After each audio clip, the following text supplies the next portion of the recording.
नमस्कार साथियों, triple P IAS के इस प्लेटफॉर्म पर आपका स्वागत है। जैसा कि आप लोगों को पता है कि हम ट्रिपल पी आईएएस प्लेटफॉर्म पर 60 डे का एक इंटीग्रेटेड मेंटरशिप प्रोग्राम लेकर चल रहे हैं, जिसके अंतर्गत आज हम डे 2 में एम लक्ष्मीकांत बुक के आगे की चैप्टर 6 से लेकर 11 तक के क्वेश्चन आंसर देखेंगे। कल जो सेशन हुआ वो आप लोगों को कैसा लगा, उसका हमें कमेंट सेक्शन में आप लोगों के कमेंट का इंतजार रहेगा और आप अपनी प्रतिक्रिया हमें कमेंट के माध्यम से जरूर देते रहें। आज का क्वेश्चन नंबर 1 हम देखेंगे। ये पूछा गया है कि संविधान सभा के द्वारा किसकी अध्यक्षता में मूल अधिकार पर एक परामर्श समिति का गठन किया गया था। यानी मूल अधिकार पर परामर्श समिति के बारे में पूछा गया है। अब हम देखेंगे इसमें जो विकल्प दिए गए हैं वो मोतीलाल नेहरू, जवाहरलाल नेहरू, जेबी कृपलानी और सरदार पटेल। जो मुख्य 8 समितियां संविधान सभा के अंतर्गत बनाई गई थी, उनमें सरदार पटेल की अध्यक्षता में मूल अधिकार पर परामर्श समिति का गठन किया गया था, जबकि जेबी कृपलानी जी की अध्यक्षता में एक उप समिति का गठन किया गया था, जो अल्पसंख्यक एवं मूल अधिकार पर परामर्श हेतु उप समिति के रूप में जानी जाती है।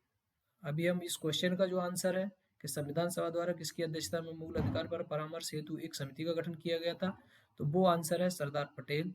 जबकि जो हम आगे इंफॉर्मेशन आपको दे रहे हैं वो ये कि मूल अधिकार के संबंध में जो एक उप समिति का गठन हुआ था, ये हम पूछ रहे हैं मूल अधिकार के परामर्श हेतु एक समिति, और उप समिति अगर पूछा जाएगा तो उसका आंसर आप देंगे जेबी कृपलानी। क्वेश्चन नंबर 2 की तरफ अब हम आगे बढ़ेंगे। जो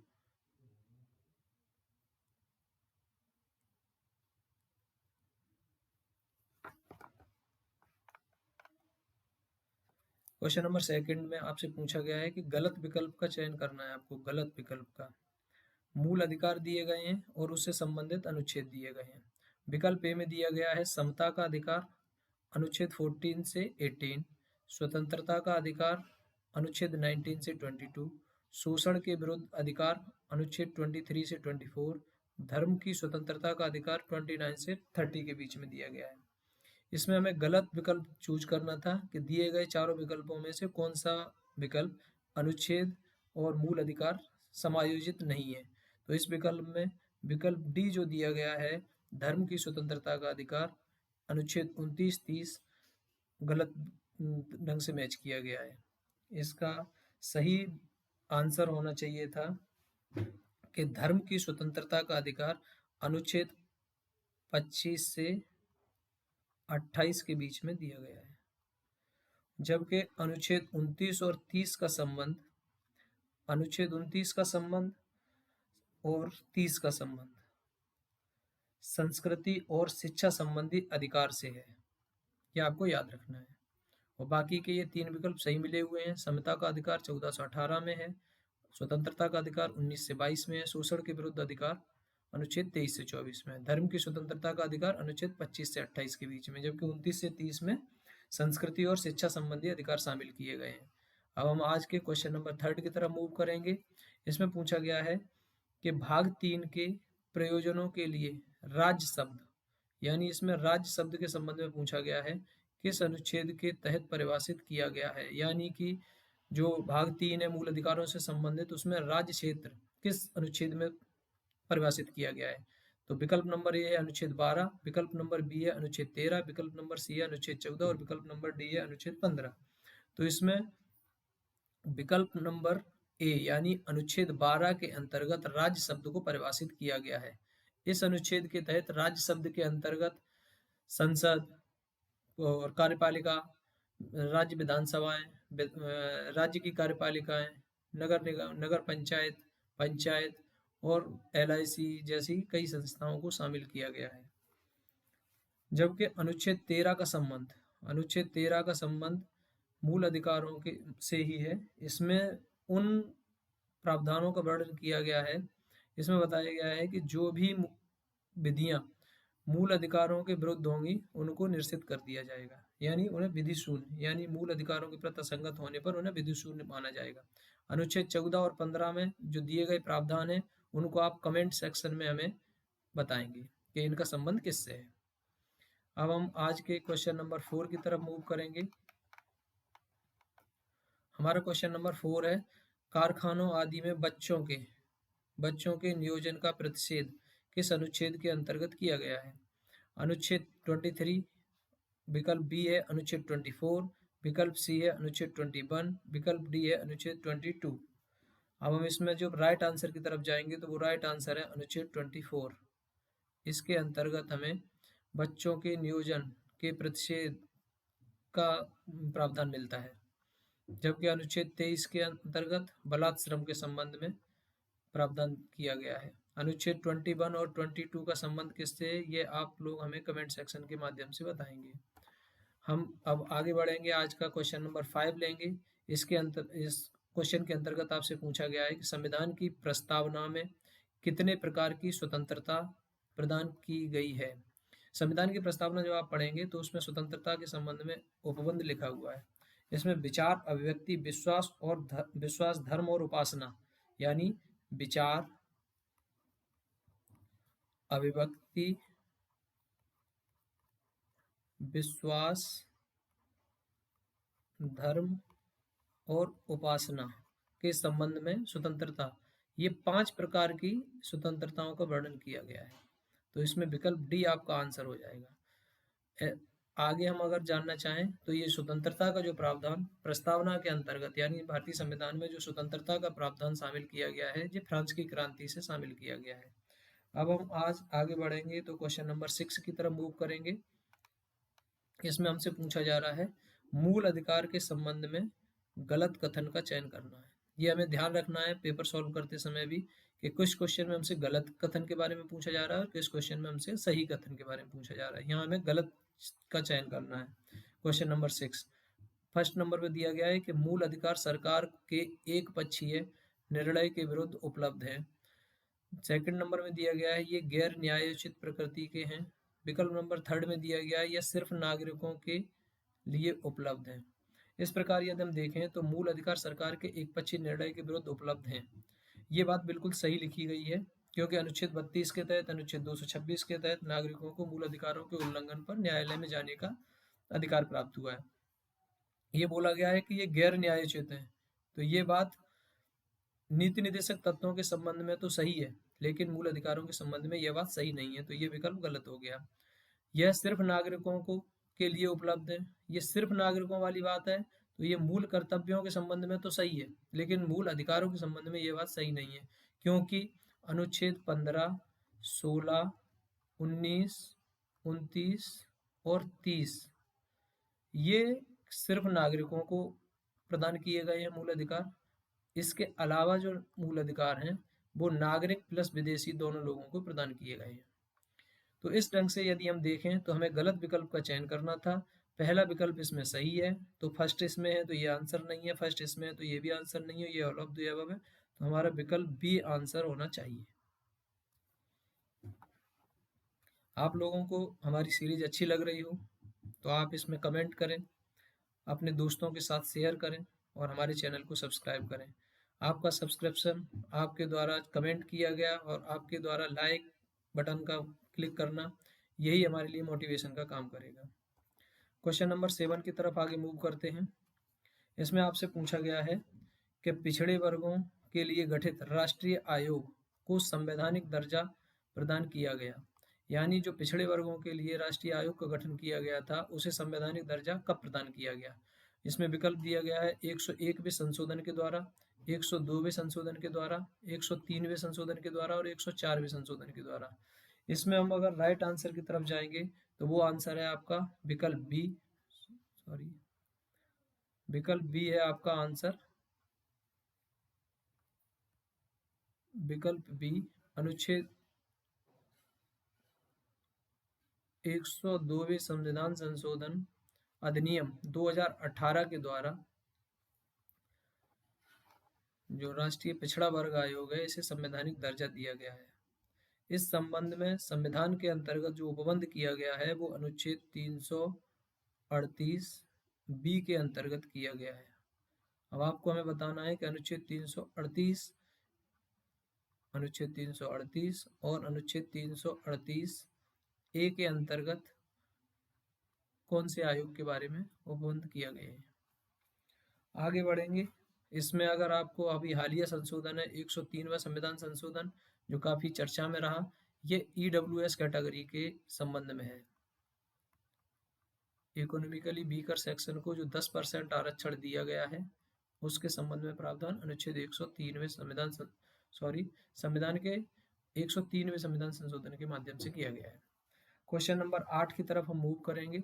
इसमें भी हमें गलत युग्म का चयन करना है। जब गलत युग्म का चयन करना है, इसमें विकल्प ए जो दिया गया है, अपराध के लिए दोष सिद्धि के संबंध में संरक्षण अनुच्छेद 20 के अंतर्गत, प्राण एवं दैहिक स्वतंत्रता अनुच्छेद 21 के अंतर्गत, निरोध एवं गिरफ्तारी से संरक्षण अनुच्छेद 23 के अंतर्गत, कारखानों आदि में बालकों के नियोजन का निषेध अनुच्छेद 24 के अंतर्गत।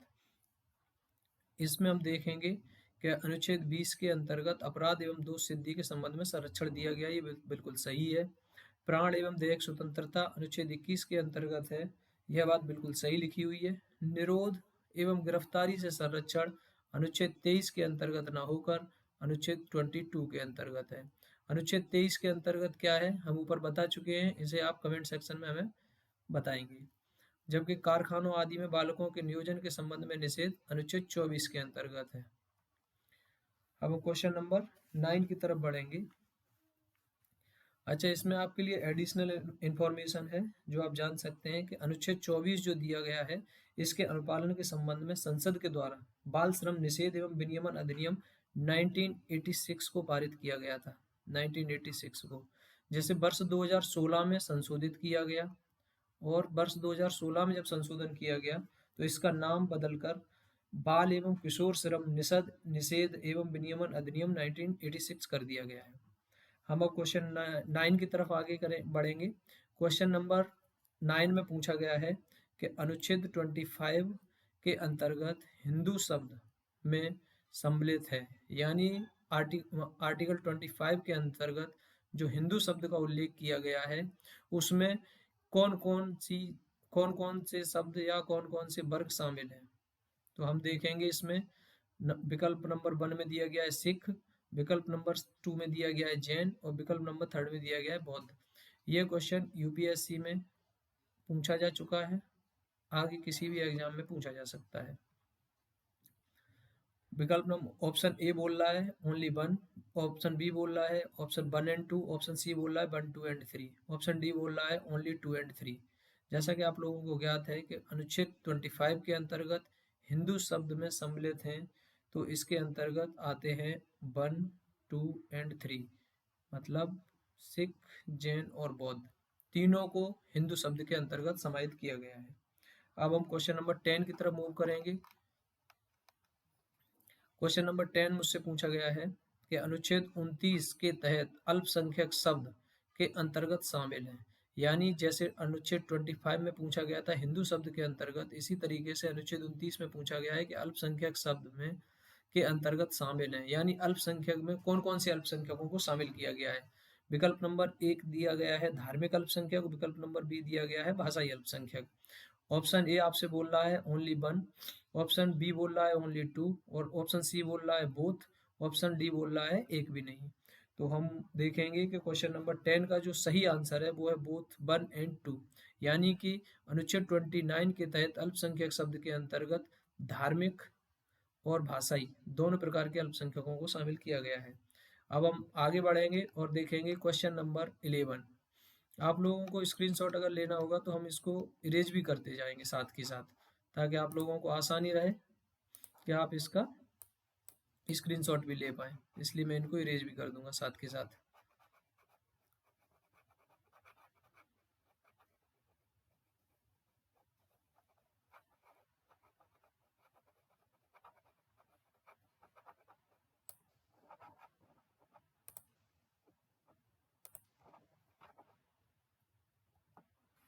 अब हम आगे देखेंगे क्वेश्चन नंबर 11। क्वेश्चन नंबर 11 में आपसे पूछा गया है डॉक्टर अंबेडकर ने संविधान के किस अनुच्छेद को संविधान की आत्मा और हृदय कहा है। ये क्वेश्चन कई बार पूछा जा चुका है, आगे भी किसी भी एग्जाम में पूछा जा सकता है, बहुत इंपॉर्टेंट क्वेश्चन है।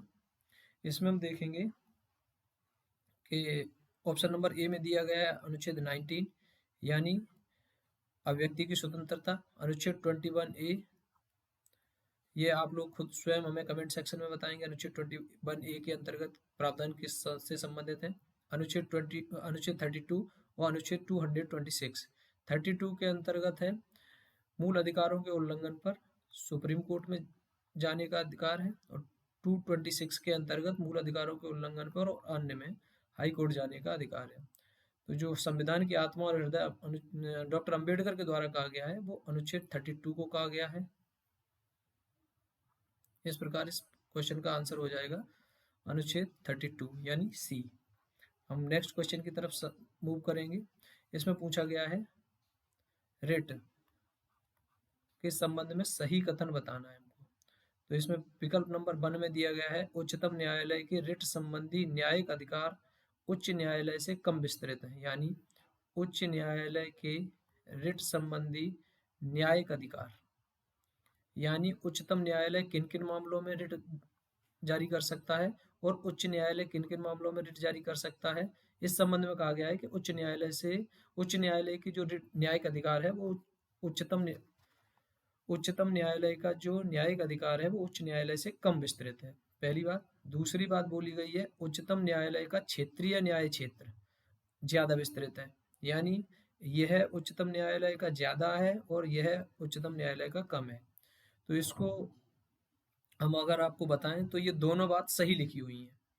तो उच्चतम न्यायालय का जो न्यायिक क्षेत्र अधिकार है इसकी बात आप समझ सकते हो, दोनों को रिट संबंधी जो अधिकार मिले हुए हैं सुप्रीम कोर्ट को मिले हैं ये अधिकार अनुच्छेद 32 के तहत, और हाई कोर्ट को जो मिले हुए हैं ये अधिकार ये मिले हुए हैं 226 के तहत। तो इसमें जब आप देखेंगे तो अनुच्छेद 32 के अंतर्गत जो सुप्रीम कोर्ट है यह केवल फंडामेंटल राइट्स के उल्लंघन पर ही रिट जारी कर सकता है, जबकि अनुच्छेद 26 के अंतर्गत हाई कोर्ट फंडामेंटल राइट के अलावा अन्य प्रकार के अधिकारों के उल्लंघन पर भी रिट जारी कर सकता है। ये जो सेकंड विकल्प दिया गया है इसमें क्षेत्रीय न्याय क्षेत्र के बारे में बात की गई है। तो जो सुप्रीम कोर्ट है ये संपूर्ण भारत में रिट जारी कर सकता है, जबकि हाई कोर्ट अपने राज्य के अंतर्गत रिट जारी कर सकते हैं। अपवाद स्वरूप ये दूसरे राज्य के निवासियों के संबंध में भी रिट जारी कर सकते हैं। तो इस प्रकार से हम देखेंगे सही विकल्प इस क्वेश्चन का डी होना चाहिए, यानी ऑप्शन नंबर 1 और 2 बोथ करेक्ट है। हम अब आगे बढ़ेंगे आज के क्वेश्चन नंबर 13 की तरफ। 13 नंबर क्वेश्चन में आपसे पूछा जा रहा है कि अनुच्छेद 25 में प्रत्याभूत धर्म स्वतंत्रता में कौन सी स्वतंत्रताएं शामिल है। अनुच्छेद 25 जो धर्म की स्वतंत्रता से संबंधित है इसमें धर्म स्वतंत्रता के अंतर्गत कौन सी स्वतंत्रताएं सम्मिलित हैं। ऑप्शन नंबर ए बोल रहा है 1 फर्स्ट बोल रहा है अंतःकरण की स्वतंत्रता, सेकंड बोल रहा है धर्म को मानने एवं आचरण करने की स्वतंत्रता और धर्म के प्रचार करने की स्वतंत्रता। ऑप्शन नंबर ए 1 और 2, option number B all, option number C 2 and 3, option number D 1 and 3। इस विकल्प का जो आंसर है आप लोगों का वो है ऑप्शन नंबर बी, यानी कि 1, 2 and 3। अनुच्छेद 25 के अंतर्गत धर्म स्वतंत्रता के अंतर्गत अंतःकरण की, धर्म को मानने की और धर्म को प्रचार करने की स्वतंत्रता है, जबकि अनुच्छेद 26 के अंतर्गत धर्म के प्रबंधन की स्वतंत्रता प्रदान की गई है, प्रबंधन की स्वतंत्रता प्रदान की गई है अनुच्छेद 26 के अंतर्गत। अब हम आज के क्वेश्चन नंबर 14 पर बढ़ेंगे। इसमें पूछा गया है कौन सी रिट अधीनस्थ न्यायालयों या अधिकरणों के विरुद्ध कार्यवाही को रोकने हेतु जारी की जाती है। अनुच्छेद जैसा कि मैंने ऊपर क्वेश्चन में डिस्कस किया है कि अनुच्छेद 32 और अनुच्छेद 226 के अंतर्गत, इसके अंतर्गत सुप्रीम कोर्ट, इसके अंतर्गत हाई कोर्ट रिट जारी कर सकते हैं। अब इसमें पूछा गया है कि अधीनस्थ न्यायालयों के या अधिकरणों के विरुद्ध कौन सी रिट जारी की जाती है। तो 5 प्रकार की रिट जारी होती है। इसमें पहली रिट बताया है प्रतिषेध रिट, दूसरी बताया है उत्प्रेषण रिट, तीसरी बताया है अधिकार परीक्षा। इस विकल्प में 3 ही विकल्प है, डी विकल्प भी आप एक मान सकते हो। परमादेश मान लो इसको।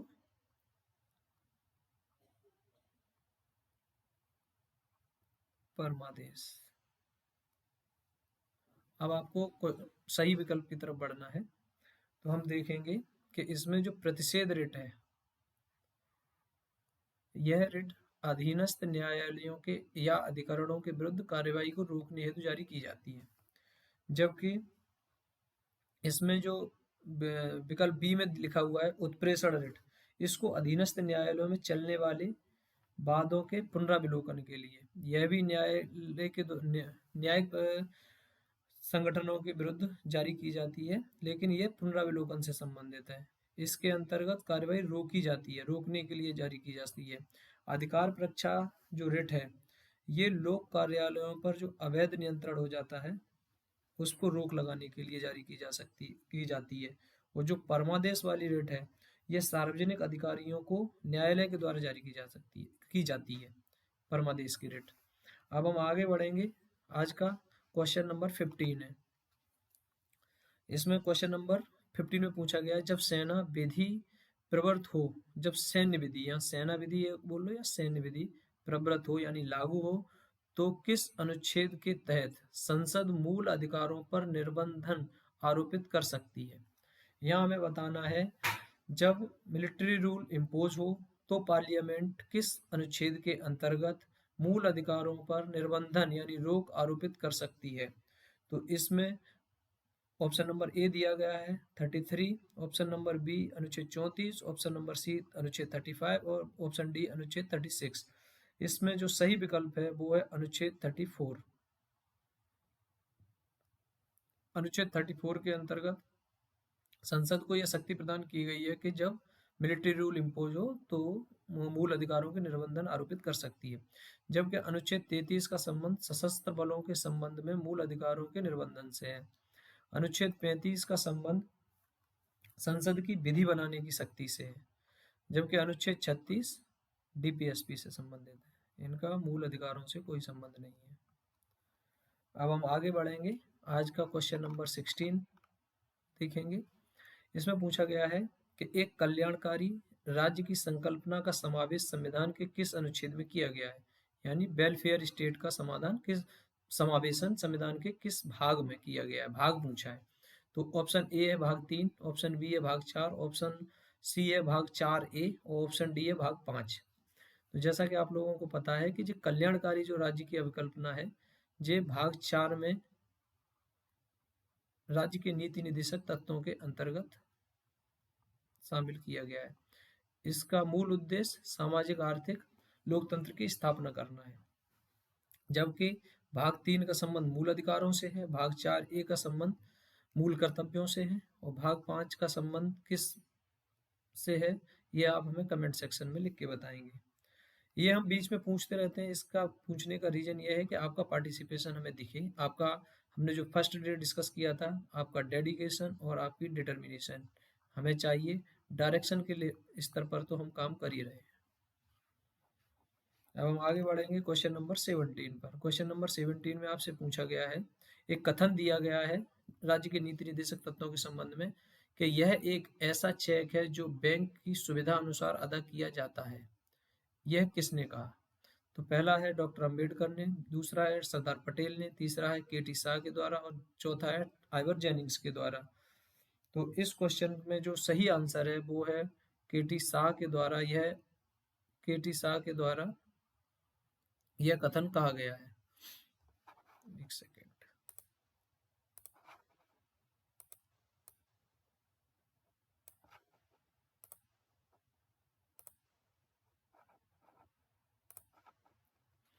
तो केटी शाह के द्वारा ये बोला गया है नीति निदेशक तत्वों के संबंध में कि यह एक ऐसा चेक है जो बैंक में सुविधा अनुसार अदा किया जाता है।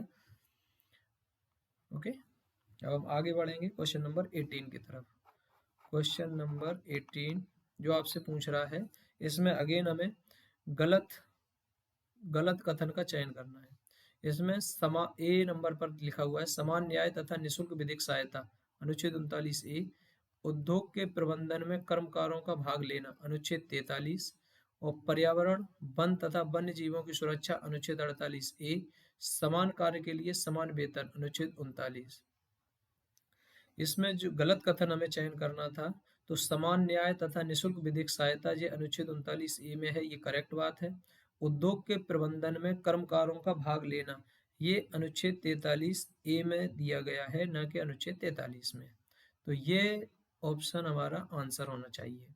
पर्यावरण, वन तथा वन्य जीवों की सुरक्षा अनुच्छेद 48A में दिया गया है, बिल्कुल करेक्ट है। समान कार्य के लिए समान वेतन, ये अनुच्छेद 39 के अंतर्गत दिया गया है, ये सही बात है। एक एडिशनल इंफॉर्मेशन यहाँ पर यह है कि जो ए, बी और सी के अंतर्गत जो भी डीपीएसपी लिखे गए हैं, इन तीनों को भारतीय संविधान के 42वें संविधान संशोधन 1906 के द्वारा 42वें संशोधन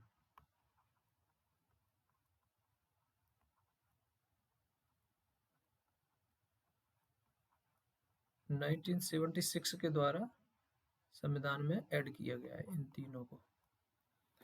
अब हम आगे बढ़ेंगे क्वेश्चन नंबर 19 की तरफ।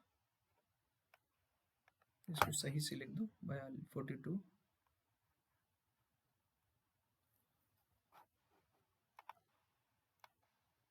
क्वेश्चन नंबर 19 में पूछा गया है आपसे, किस अनुच्छेद का संबंध अंतरराष्ट्रीय शांति सुरक्षा के संवर्धन से है? यह यूपीएससी में पूर्व में पूछा गया क्वेश्चन है, हाल ही में पूछा गया है, 2018 में हो या 17 में। इसमें पूछा गया है कि अंतरराष्ट्रीय शांति और सुरक्षा का संवर्धन, तो अनुच्छेद 48, अनुच्छेद 49, अनुच्छेद 50, अनुच्छेद 51। तो इसका जो सही आंसर है वो है अनुच्छेद 51। इसके अंतर्गत अंतर्राष्ट्रीय शांति और सुरक्षा के संवर्धन के मामलों को शामिल किया गया है। अनुच्छेद 50 पावर सेपरेशन के लिए शामिल किया गया है, और अनुच्छेद 48 और 49 का संबंध किससे है, इसको आप हमें कमेंट सेक्शन में लिखकर बताएंगे। अनुच्छेद, अब हम क्वेश्चन नंबर 20 की तरफ मूव करेंगे। जिसमें क्वेश्चन नंबर 20 पूछा गया है, किस बाद में कहा गया है कि भाग 3 तथा भाग 4 के मध्य संतुलन संविधान का आधारभूत ढांचा है? भाग 3 यानी फंडामेंटल राइट और भाग 4 यानी डीपीएसपी, इन दोनों के मध्य संतुलन को आधारभूत ढांचा किस बाद में बताया गया है? क्वेश्चन आपसे ये पूछा गया है। तो 20 में केशवानंद भारती मामला, इसके अंतर्गत बेसिक स्ट्रक्चर की संकल्पना उजागर हुई।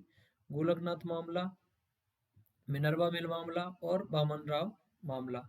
तो इस जो क्वेश्चन है, इसका सही आंसर है आपका विकल्प सी, यानी मिनर्वा मिल मामला 1980 के अंतर्गत भारतीय उच्चतम न्यायालय ने कहा कि भाग 3 और भाग 4 के मध्य संतुलन संविधान का आधारभूत ढांचा है। लेकिन यदि हम थोड़ा सा डिटेल में इसको देखें कि मूल अधिकार और डीपीएसपी के संदर्भ में जो क्लैश हुआ, वो सबसे पहली बार शंपाकम दोराई राजन मामला था एक 1951 का। उसमें इन दोनों को वो पूछा गया कि कौन किसके ऊपर प्रभावी रहेगा। तो सुप्रीम कोर्ट ने जो अपनी वर्डिक्ट दी, उसमें बताया कि दोनों के टकराव पर मूल अधिकार ही प्रभावी रहेंगे, लेकिन संशोधन के माध्यम से डीपीएसपी को लागू किया जा सकता है। आगे 1967 में जी गोलकनाथ का मामला आया। इसमें सुप्रीम कोर्ट ने अपने पुराने निर्णय को पलट दिया और मूल अधिकारों में संशोधन नहीं कर सकती है, इस टाइप की व्याख्या की। जब आगे केशवानंद का मामला 1973 में आया, तो इसमें सुप्रीम कोर्ट ने बेसिक स्ट्रक्चर का सिद्धांत सामने रखा। उसी के साथ जब आगे मिनर्वा मिल मामला 1980 का आया, तो इसी केस में सुप्रीम कोर्ट ने इन दोनों को संतुलन को संविधान का आधारभूत ढांचा कहा। साथ ही सुप्रीम कोर्ट ने टिप्पणी की कि ये एक रथ के दो पहियों के समान है तथा एक दूसरे से कम नहीं है। इसके अलावा जो वामन राव मामला है 1981 का, इस मामले में सुप्रीम कोर्ट ने एक कट ऑफ डेट रखी कि 24 अप्रैल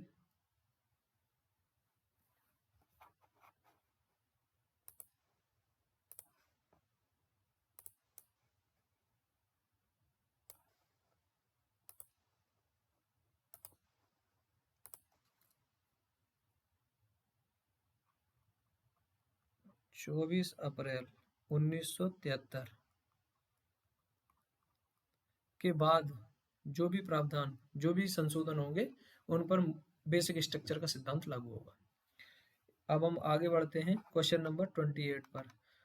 मुझे आशा है कि आप लोगों को जो मैं एक्स्ट्रा इन्फॉर्मेशन देता हूँ, जो एक्सप्लेनेशन करता हूँ, आप लोगों को पसंद आ रही होगी। यदि आप लोगों को पसंद आ रही है तो आप हमारे चैनल को सब्सक्राइब करें और हमारी वीडियो को ज़्यादा से ज़्यादा दोस्तों के साथ शेयर करें और लाइक बटन को क्लिक करें। आगे बढ़ेंगे, क्वेश्चन नंबर 21 है। इसमें आपको अगेन गलत युग्म का चयन करना है। गलत युग्म, एक तरफ प्रावधान दिया गया है, दूसरी तरफ अनुच्छेद। नागरिकों के लिए समान नागरिक संहिता अनुच्छेद 44, ग्राम पंचायतों का गठन 40, सहकारी समितियों का प्रोत्साहन 43 बी और राज्य की परिभाषा अनुच्छेद 37। अब इसमें आप देखेंगे कि नागरिकों के लिए समान नागरिक संहिता 44 में दी गई है, बिल्कुल सही है। पंचायतों का गठन 40 में, ये बिल्कुल सही है। सहकारी समितियों को प्रोत्साहन 43 बी में दिया गया है, ये बिल्कुल करेक्ट है। राज्य की परिभाषा जो डीपीएसपी वाले प्रावधानों में दी गई है वो आर्टिकल 36 के अंदर दी गई है, न कि 37 के अंतर्गत। आज का नेक्स्ट क्वेश्चन है 22। इसमें पूछा गया है कि स्वर्ण सिंह समिति के द्वारा कितने मूल कर्तव्यों की संस्तुति की गई थी। सबसे पहले तो हमें मालूम होना चाहिए कि मूल कर्तव्यों को स्वर्ण सिंह समिति की सिफारिश पर 1976 में भारतीय संविधान में शामिल किया गया था। जब शामिल किया गया था तो मूल रूप से 10 मूल कर्तव्यों को शामिल किया गया था। बाद में 86वें संविधान संशोधन के द्वारा एक 11वां मूल कर्तव्य ऐड किया गया। तो इस प्रकार से जब समिति ने जो मूल कर्तव्यों की संस्तुति की थी वो 8 मूल कर्तव्यों की संस्तुति की थी। वर्तमान में 11 मूल कर्तव्य हैं। साथ ही इनकी अगर प्रकृति की बात करेंगे तो ये केवल नागरिकों के लिए उपलब्ध है, नागरिकों के ऊपर लागू होते हैं और ये यूएसएसआर, तत्कालीन यूएसएसआर वर्तमान रूस के संविधान से लिए गए हैं। हम क्वेश्चन नंबर 23 की तरफ नेक्स्ट है आगे मूव करेंगे और इसमें पूछा गया है कि मूल कर्तव्यों के संदर्भ में गलत कथन बताना है। विकल्प का चयन करना है गलत का मूल कर्तव्यों के संदर्भ में। तो इसमें हम देखेंगे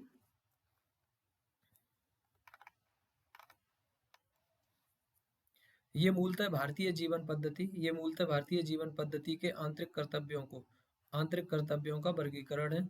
मूल कर्तव्य नागरिकों और विदेशी दोनों के लिए है। हमने अभी ऊपर डिस्कशन कर दिया है कि मूल कर्तव्य केवल और केवल नागरिकों के लिए हैं, विदेशों के लिए नहीं। जबकि जो फंडामेंटल राइट हैं 15, 16, 19, 29, 30 के अलावा नागरिकों और विदेशी दोनों के लिए मूल अधिकार हैं। और जबकि 15, 16, 19, 29, 30 केवल नागरिकों के लिए उपलब्ध कराए गए हैं। तो इसमें बताना था हमको गलत विकल्प का चयन। तो यानी सेकंड नंबर गलत है, ये सेकंड वाला गलत हो गया, ये सेकंड गलत हो गया, ये वाला सही है। तो इसका आंसर होना चाहिए ये विकल्प ए। 24 नंबर क्वेश्चन पे हम आएंगे। राष्ट्र गौरव अपमान निवारण अधिनियम कब पारित हुआ था। राष्ट्र गौरव के संबंध में एक अधिनियम है, वो कब पारित हुआ था, इसके संबंध में जो ईयर दिए गए 1969, 1970, 1971 और 72। इसका सही विकल्प है 71। इसके अंतर्गत भारत के संविधान,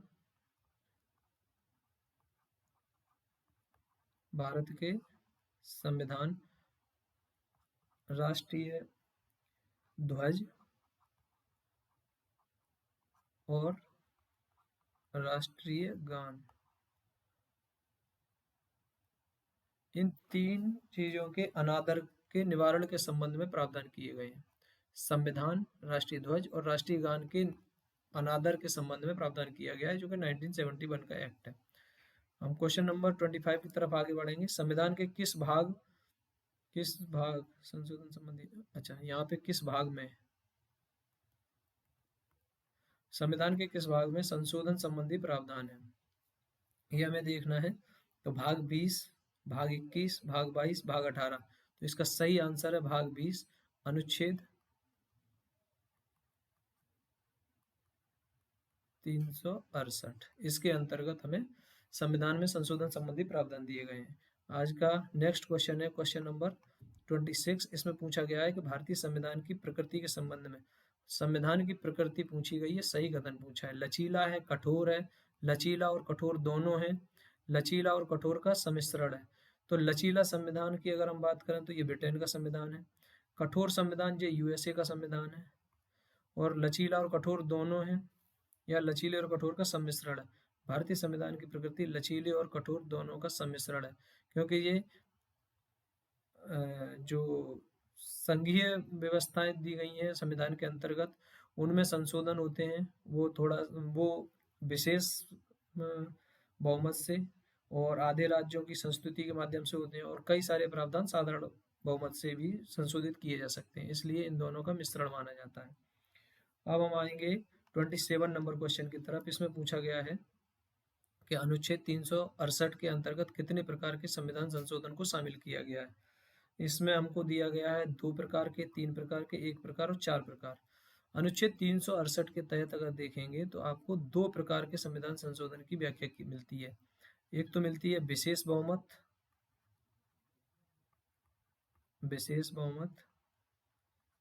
और नंबर 1, और नंबर 2 में मिलती है विशेष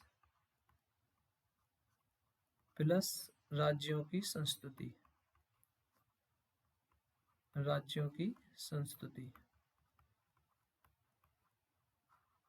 जबकि संविधान में संशोधन 3 प्रकार से हो सकते हैं। इसमें जो एक प्रकार है वो साधारण बहुमत का है। इस वाले साधारण बहुमत के ढंग से जो संशोधन किए जाते हैं उनको अनुच्छेद 368 के अंतर्गत शामिल नहीं किया जाता है। अब हम आगे बढ़ेंगे क्वेश्चन नंबर 28 की तरफ। क्वेश्चन नंबर 28 में पूछा गया है अब तक कुल कितनी बार अनुच्छेद 368 को संशोधन किया गया है? भारतीय संविधान के अनुच्छेद 368 में संशोधन संबंधी प्रावधान दिए गए हैं, और संशोधन संबंधी जो प्रावधान है वो दक्षिण अफ्रीका के संविधान से लिए गए हैं। इनमें स्वयं अनुच्छेद 368 में कितनी बार संशोधन किया जा चुका है अभी तक? तो इसका जो क्वेश्चन का आंसर है वो है विकल्प नंबर बी, यानी 3 बार अनुच्छेद 368 में संशोधन हो चुका है। पहली बार हुआ था 7वें संविधान संशोधन के द्वारा, दूसरी बार हुआ था 24वें संविधान संशोधन के द्वारा, तीसरी बार हुआ था 42वें संविधान संशोधन के द्वारा, 42 में। ओके, अब हम आएंगे क्वेश्चन नंबर 29 की तरफ। इसमें पूछा गया है कि सर्वप्रथम सुप्रीम कोर्ट ने किस बाद में संसद की संविधान संशोधन की शक्ति को सीमित किया? तो गोलकनाथ मामला ये 1967 का मामला है, केशवानंद 1973 का है, मिनर्वा मिल 1980 का है, शंकरी प्रसाद ये 1951 का मामला है। इसमें हम देखेंगे कि सबसे पहले संविधान संशोधन की शक्ति को जो सीमित किया था वो था गोलकनाथ मामला 1967 का, गोलकनाथ बनाम पंजाब राज्य। इसमें सुप्रीम कोर्ट के द्वारा मूल अधिकारों में संशोधन की मनाही की गई थी। यह 11 सदस्यीय पीठ थी। अब तक की सबसे बड़ी पीठ केशवानंद मामले में 13 जजों की नियुक्त हो चुकी है। आगे बढ़ेंगे, क्वेश्चन नंबर 30 को देखेंगे। मूल संरचना यानी बेसिक स्ट्रक्चर के सिद्धांत को लागू करने हेतु कट ऑफ डेट का निर्धारण किया गया था। इस क्वेश्चन को हम पूर्व में भी डिस्कस कर चुके हैं। बामन राव मामला 1981, गोलकनाथ मामला 1967, केशवानंद मामला 1973, शंकरी प्रसाद मामला 1951। हम पहले क्वेश्चन को डिस्कस कर चुके हैं, इसलिए आगे बढ़ेंगे। बामन राव मामला 1981 के अंतर्गत सुप्रीम कोर्ट के द्वारा 24 अप्रैल 1973 को एक कट ऑफ डेट माना और अपनी टिप्पणी में कहा कि इस डेट के बाद जो भी संविधान संशोधन किए जाएंगे उन पर बेसिक स्ट्रक्चर का सिद्धांत लागू होगा। इस डेट को लेने की मुख्य वजह थी कि इस डेट को केशवानंद भारती मामले का जजमेंट आया। आगे बढ़ेंगे और आज का क्वेश्चन नंबर 31 है।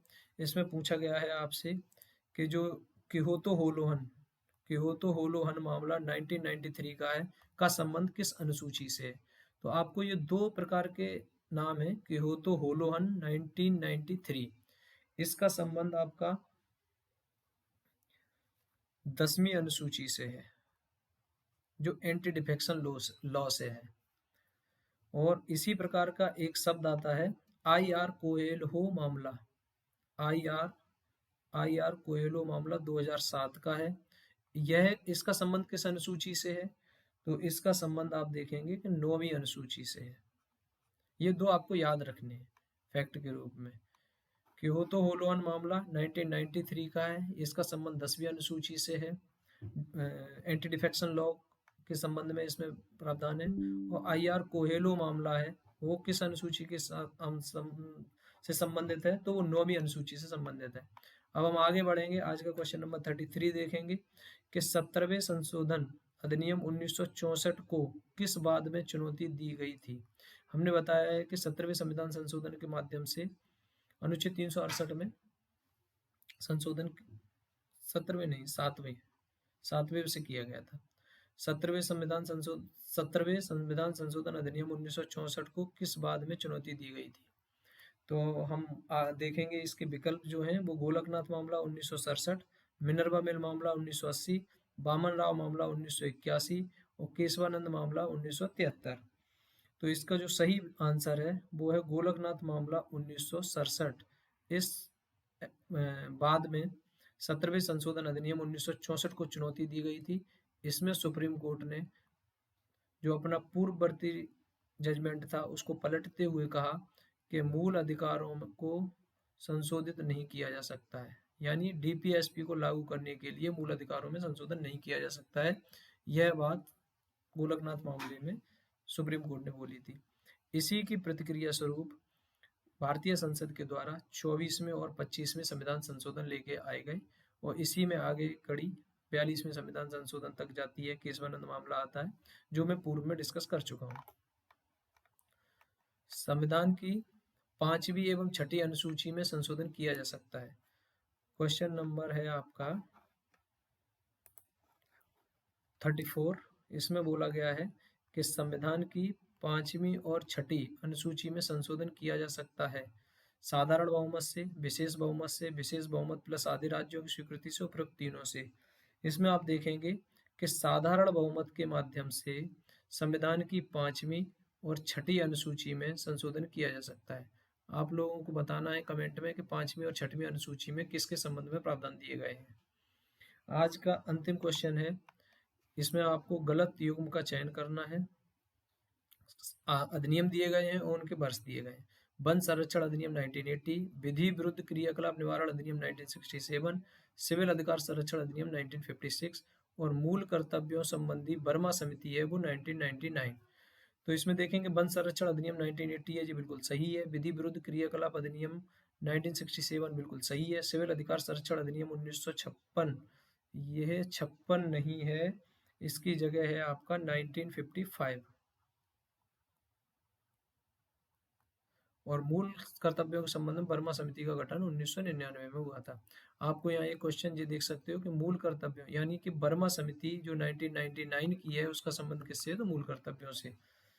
इस प्रकार हमारी आज की डिस्कशन समाप्त होती है।